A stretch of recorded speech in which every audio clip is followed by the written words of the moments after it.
Greetings. Welcome to C News. This is Mamta bringing you the latest updates from the Bangalore Yeshwanthpur Campus. First, the headlines. On 13th of January, a climate innovation seminar titled From Awareness to Action was held at KEC. On 13th and 14th of January, Emmy-nominated cinematographer Juhi Sharma's short film Holy Curse was screened across media studies classes. Finance and International Business Connect hosted a webinar on 14th of January on how AI and Industry 4.0 are reshaping the future of finance. And on 16th of January, a workshop on NIMHANS-specific learning disability was conducted for students of Department of Psychology. Now, the news in detail. On 13th of January, a seminar titled From Awareness to Action, Climate Innovation Pathways was conducted at the KEC School of Business and Management block. The event was organized by the Office of International Affairs in collaboration with the Future Founder Company and drew around 500 student participants. The interactive seminar focused on moving from climate awareness to climate action, encouraging students to look at the innovation-driven and scalable solutions to global environmental challenges. On 13th and 14th of January, a special screening of the short film Holy Curse was conducted across media studies classes. The film is directed by Juhi Sharma, an Emmy-nominated cinematographer. The screenings were organized as a preparatory initiative for her guest talk and cinematography workshop scheduled for 19th of January as part of the first pre-media meet event. The screenings provided students with an opportunity to engage with professional visual storytelling and understand the creative choices involved in cinematography. On 14th of January, Finance and International Business FIB Connect organized a webinar titled How AI and Other Industry 4.0 Technologies Are Reshaping the Future of Finance. The session was held from 11 a.m. to 12 noon and was delivered by Mr. Chaminda Hettiarachi, co-founder and the director at the Fab Lanka Foundation. The webinar was attended by around 300 BBA, Finance and International Business students from the School of Business and Management. The session focused on how AI and Industry 4.0 technologies are reshaping the future of finance, highlighting key trends, skills, and challenges. The Office of International Affairs is set to introduce global immersion programs across departments, aimed at providing students with enhanced international exposure. For more on these upcoming initiatives, let's hear from our on-ground reporter, Riddhi. Today, we have with us Dr. Juhi Sharma, Associate Professor at the School of Business and Management and the Campus Coordinator for the Office of International Affairs, Christ deemed to be University, Bangalore Yeshwanthpur Campus. It's good to have you with us, ma'am. Thank you.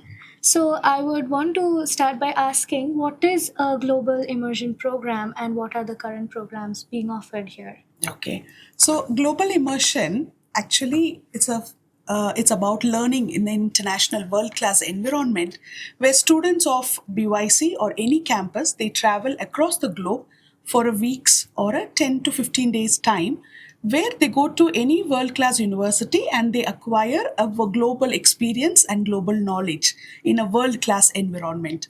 And if you see in BYC campus, last year we had a session for Singapore, which is from School of Business to Singapore University of Social Science and Singapore Management University. And later we have seen that recently today, in fact, students are going to Vietnam and students are also going to South Korea and Singapore, Malaysia, Dubai, and so on. And Edge Hill University of UK, and also there are some universities which is from Japan is also on the pipeline. So global immersion is something like where the students go abroad and experience the culture, experience the scenario there with the world-class learning, and which is also aligned with our Christ University curriculum. How do such international collaborations contribute to Christ BYC's vision of global education and student exposure? Okay, so international campuses experience not only that, global campus culture, international student interaction, and a world class academic infrastructure. Learning all these things is very essential for a Christ students because most of our syllabus and the curriculum which is related more to the global exposure. And also it builds a confidence and an independence among the international traveler and a group coordination, and there's a good presentation which the students are making in the university, which builds their confidence and have a professional maturity and have a global adaptability. Today the world market is open, so students of our university can work anywhere. So global immersion, mostly it matches with the university's vision and a global education in preparing students to a globally competent citizen, and also a value-based learner through international exposure and a cross-cultural understanding with ethical responsibility and academic excellence rooted in the holistic education.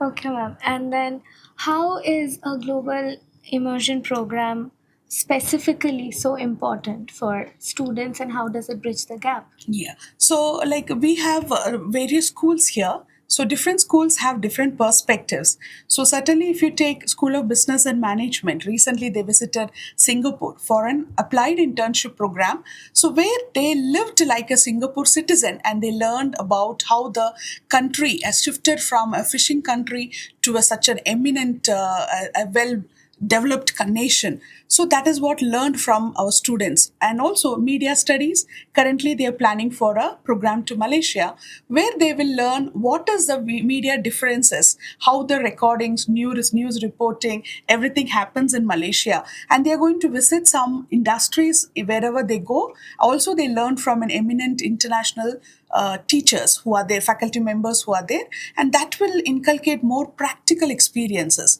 that in a global environment rather than being in the classroom sessions. Thank you for joining us today, ma'am. Thank you. And thank you for sharing your valuable insights. Thank you. Thank you so much. Thank you, Riddhi. On the 16th of January, the Department of Psychology organized a workshop on NIMHANS-specific learning disability. The session was conducted from 2 p.m. to 4 p.m. and was facilitated by Dr. Preeti and Ninan, an RCI licensed consultant, clinical psychologist. The workshop focused on understanding the identification, assessment, and intervention strategies for specific learning disabilities, with emphasis on ethical evidence-based practice. Let's take a look at the headlines again. On 13th of January, a climate innovation seminar titled From Awareness to Action was held at KEC. On 13th and 14th of January, Emmy-nominated cinematographer Juhi Sharma's short film Holy Curse was screened across media studies classes. Finance and International Business Connect hosted a webinar on 14th of January on how AI and Industry 4.0 are reshaping the future of finance.